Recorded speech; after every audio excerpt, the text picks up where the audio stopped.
Hey, Modern World History students. We're continuing on with unit number 6, and we are now moving on to section number 9, which is the entry of the United States.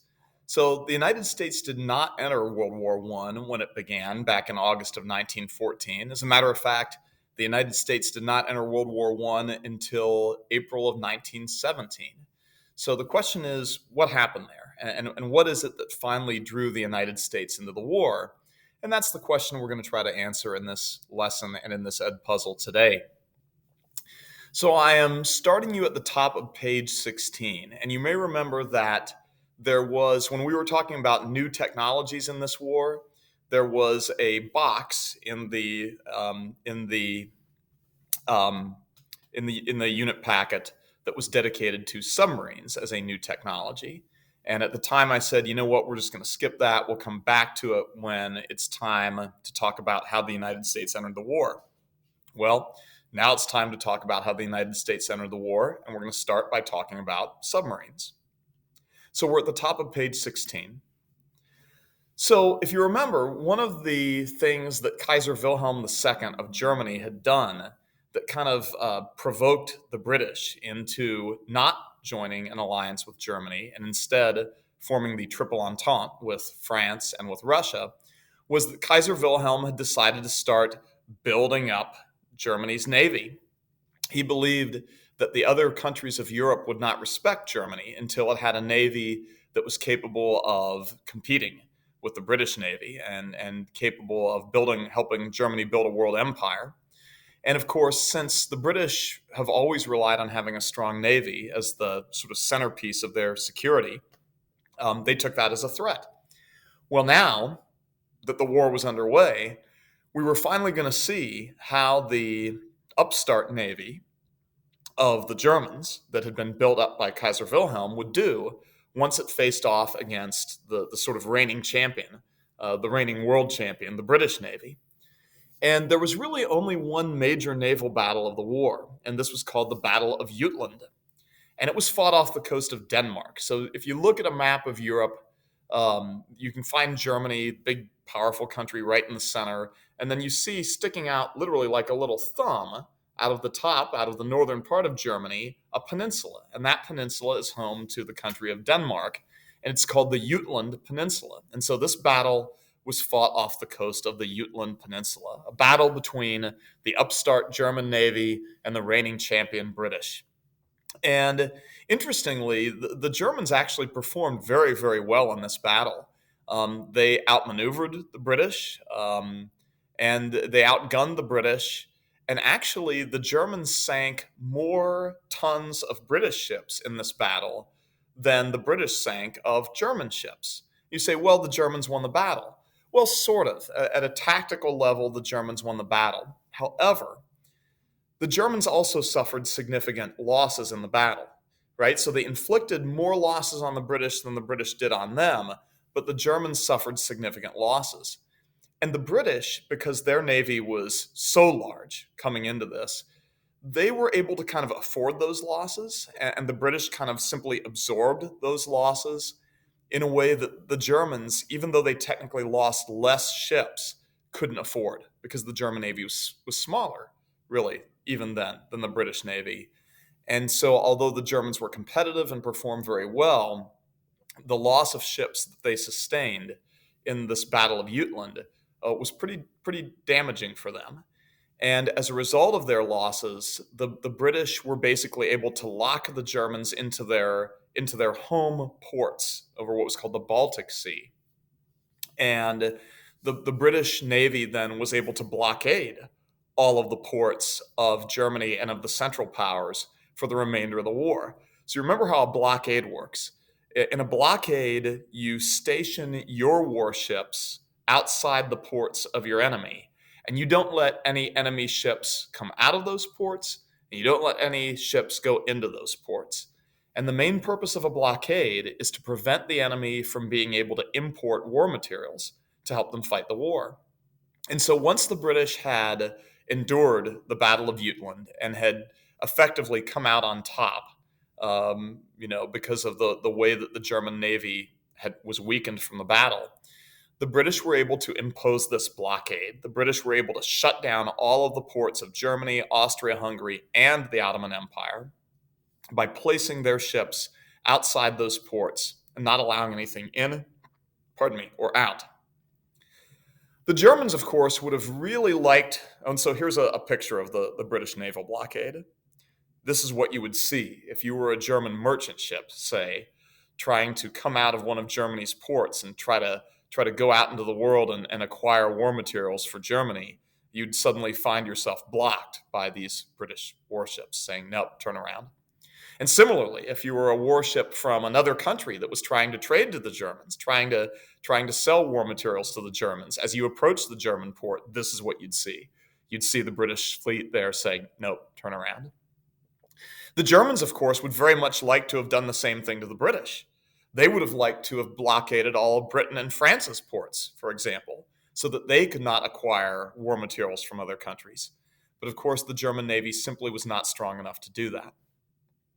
What the German Navy did have going for them, though, was a new type of warship, which they called an Unterseeboot. Unterseeboot. It's the German word for a submarine. We're just going to call them submarines. And technically, submarines had been around all the way back to the American War of Independence. There was a sort of a hand-cranked submarine that the American Patriots used to sink a British warship in New York Harbor during our War of Independence, and that little submarine was called the Terrible Turtle.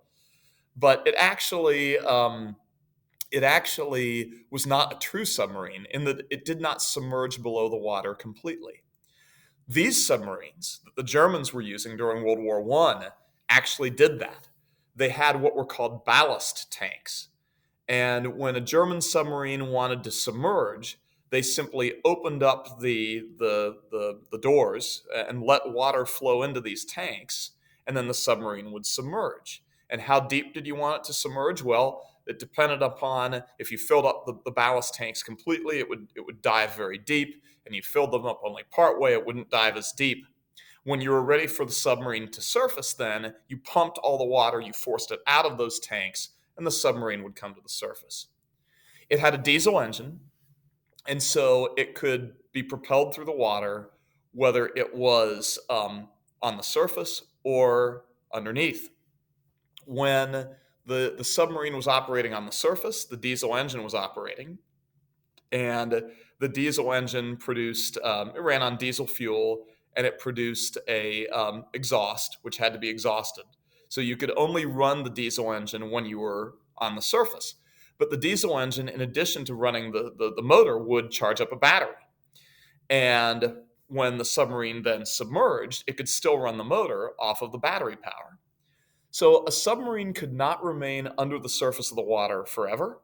Eventually, it would run out of battery power, at which point it would have to surface and then run the diesel engine to both propel it through the water and recharge the battery.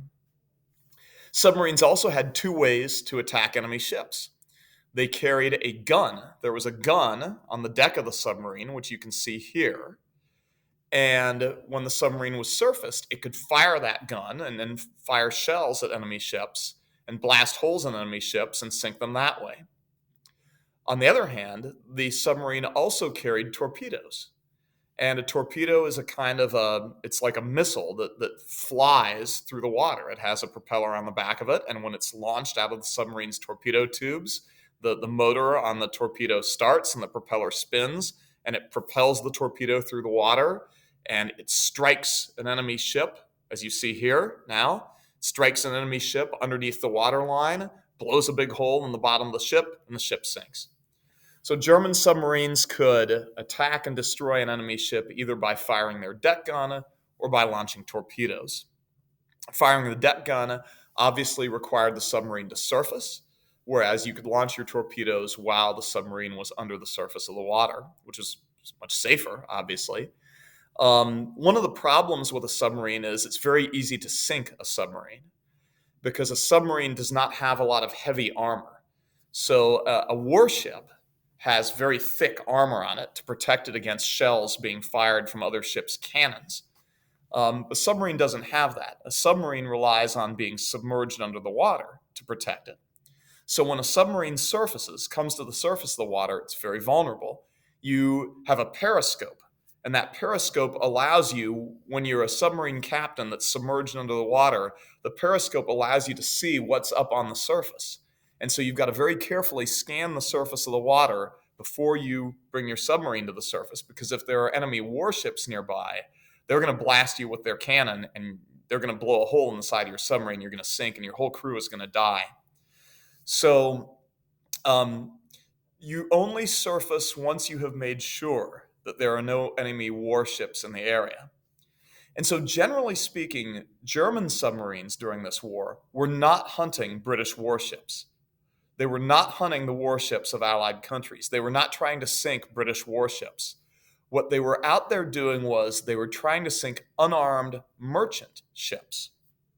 They were trying to sink merchant ships or cargo ships that were carrying war materials to the British.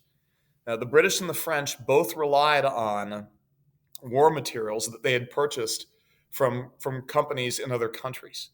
The British and the French, of course, were in the midst of the war, and they, in order to carry on their war effort, they relied on war materials that they purchased from other countries. And then they had to import them. They had to purchase the war materials, load them onto cargo ships, take them to Britain or to France, and then use them. The Germans would have loved to have been able to do that as well, but they couldn't because there's a British blockade. So the Germans were trying to do to the British what the British had done to them, except whereas the British used a naval blockade, the Germans were using submarines. And so the Germans deployed their submarines out into the Atlantic Ocean to hunt merchant ships that were carrying war materials purchased by the British or French government for use in the war. So the Germans were not using their submarines to try to attack British or French warships. That was too dangerous. They were trying to spot and destroy merchant ships that were all alone coming across the Atlantic Ocean. Those they could, if they searched around and they didn't see any warships in the area, a German submarine captain would usually bring his submarine to the surface and blast away at the merchant ship with his deck gun. If the captain was unsure whether he was safe in coming to the surface, he would use his torpedoes. Either one was effective for destroying an unarmed merchant ship. So I mentioned that the German submarines are deployed out in the Atlantic Ocean. And the reason why they were deployed out in the Atlantic Ocean was that the main source of these war materials that the British and the French were buying and then importing, bringing across the ocean, were companies from the United States. So when the war broke out, the President of the United States, Woodrow Wilson, declared that the United States was a neutral country. So remember, neutral means we're not on anybody's side. So the war broke out in August of 1914, and President Wilson believed that entering the war would be bad for the United States.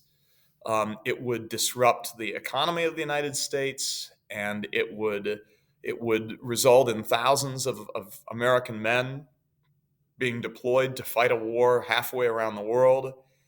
A war that we didn't particularly see any interest in. I mean, this war was caused by Serb nationalism and European alliances and desire for land in Europe, and none of those were things that really concerned the United States that much. So it was a war in which we had no interest. Certainly, as the war progressed and it became very, very obvious about how horrific this war was going to be, certainly Woodrow Wilson's judgment seemed to be very, very sound, and the American public was very supportive of Woodrow Wilson's decision to declare the United States neutral and really not support either side in the war. However, American companies, which were, America was the world's leading manufacturer by this time. We had long since passed the British. American companies saw the war as an opportunity to make a lot of money by selling manufactured goods to the people who were fighting the war, to the countries who were fighting the war, supplying them with more war materials. Had the Germans been able to buy American war materials, our companies certainly would have sold them to them, but the Germans couldn't do that because of the British naval blockade.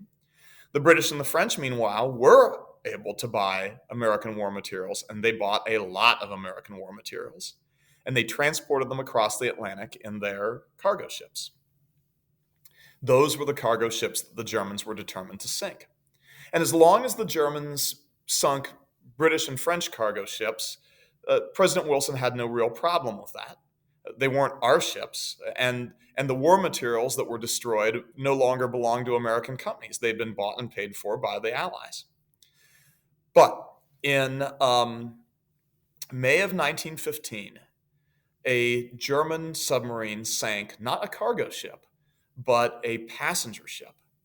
This was the passenger ship Lusitania, as you see here, right? And this passenger ship had departed from New York City on its way to England. And it was attacked by a German submarine and it sank. And over 1,200 people were killed when this passenger ship sank. And there weren't that many Americans on board. It was mostly British citizens who died when the Lusitania was sunk by this German submarine, but there were some Americans on board. And also, there was just a general sense of shock that the Germans had attacked a passenger ship, with over 1,000 people on board. And so there was an immediate sense amongst the American people, a sort of a turning of public opinion. Prior to that time, Americans were very relieved that the United States was neutral and was not fighting the war. But after this German submarine sank the Lusitania, there was a sort of turning of American public opinion against the Germans. And yet still, Woodrow Wilson believed that it was not for the best for the United States to enter the war at this time. Now, shortly after this, the Germans sank another passenger ship, which was a British ship that was a passenger ferry that carried cargo and passengers back and forth across the English Channel between Britain and France. So this was the second time that a German submarine had attacked what was not really a merchant ship, but was a passenger ship. This is the second time in a very short period that a German submarine had attacked a ship that carried mostly passengers. You can see it blew the entire bow off this ship, and yet there weren't very many people killed, and this ship managed to make it back to shore. But President Wilson was very alarmed, and the American public were very alarmed about this growing pattern of German submarines attacking passenger ships. And there was a growing sense amongst the American people that perhaps it was time for the U.S. to enter the war. However, Woodrow Wilson still believed that was not good for the United States. So what he did was he entered into negotiations with the German government. And he got the German government to make some promises. And the promises made by the German government become known as the Sussex Pledge. It was a series of promises made by the Germans about their submarines. And it's called the Sussex Pledge because it was negotiated with President Wilson after the Germans sank this ship, the Sussex. And here's what the Germans promised. The Germans promised that they would never sink a ship that was from a neutral country. Now, that was meant to reassure the United States that American ships would not be targeted by German submarines. Now, in the case of the Lusitania, that would not have spared the passengers on board that ship because that was a British ship. So, in addition to promising the United States that their submarines would not attack any neutral ships, the Germans also promised that from here on out, before a German submarine attacked any ship, the submarine would first surface and give warning to the ship so that the ship's crew and passengers would have time to evacuate the ship, get on lifeboats, and evacuate the ship before the Germans destroyed it. You say, well, that seems kind of ridiculous, kind of counterproductive. Why would the Germans agree to that? Well, think about it. It's really not the crew or the passengers that the Germans were after. It was the ship itself and the cargo. So yeah, I guess, surfacing and giving warning so that the crew and passengers can abandon ship and be saved was okay, right? It was okay. And the Germans felt that way, especially if it meant that the United States would stay out of the war. So the Germans made this pledge, this promise. We will not sink any neutral ships, and before we sink any ships, we will surface and give warning. So they put restrictions on the use of their submarines. Well, they almost immediately regretted it, because what the British and French now did is, instead of transporting these war materials on British or French ships, they began hiring American cargo ships to carry their products, across the ocean. And of course, the Germans had pledged not to sink any American ships. The other thing that the British did was, when they did carry materials on their own cargo ships, they armed them. They mounted a deck gun on their cargo ships, and they would keep it covered up with a tarp. And when a German submarine would surface and give warning, "Hey, we're going to sink you," yeah, the crew would go out, they'd uncover the deck gun, they'd start blasting away at the submarine. And one hit with that thing would sink a submarine. So very, very quickly, the Germans regretted making these promises. They regretted the Sussex Pledge. And the German naval commanders went to Kaiser Wilhelm and went to the civilian government and said, "Look, you made a bad deal here. This has not been good for us. Because we aren't sinking American cargo ships, because they're neutral, because of this promise, the British and French are now able to transport all kinds of war materials that they've purchased from American companies. They're able to transport those across the Atlantic, and there's nothing we can do about it. Meanwhile, when we do encounter a British cargo ship, we're getting shot at when we surface to give warning." So this was a bad deal. And so the German naval commanders told the government of Germany, you need to break this pledge. You need to allow us to cut loose our submarines. You need to allow us to let our submarines sink any ship, anywhere, anytime, without warning. That's the whole point of a submarine. That's what makes submarines effective. They strike without warning. So what they wanted the government to do was resume what's called unrestricted submarine warfare. The Sussex Pledge had put restrictions on the use of submarines. The German naval commanders said, "We want unrestricted submarine warfare. Break the pledge, let us sink any ship, anywhere, anytime." And the Kaiser and the German government said, "Well, won't that bring the Americans into the war?" And the German commander said, "Yes, it will. But the United States doesn't maintain a large army." As a matter of fact, this was true. At this time, the U.S. Army only numbered 200,000 men. And look, we've seen battles like the Battle of the Somme, where there's 1 million casualties in this battle. The U.S. Army was not nearly prepared to fight World War I. And so the Germans said, "Look, the Americans aren't prepared to fight the war. If the United States declares war on us, which they probably will if we break this pledge, if they declare war, it will take them at least a year to recruit an army and train it and deploy it. And meanwhile, when they try to deploy their army to Europe, our submarines will be sinking their troop ships. So we believe that if you let us take the restrictions off our submarines and sink any ship, anywhere, anytime, we believe that we can choke off the supply of American war materials to the Allies. And we believe that with that supply choked off, the British and French war effort will collapse.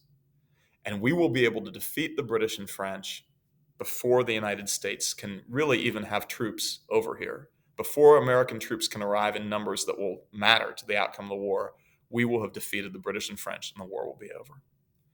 So the commanders were able to convince the German government to break the Sussex Pledge, and the Germans resumed unrestricted submarine warfare.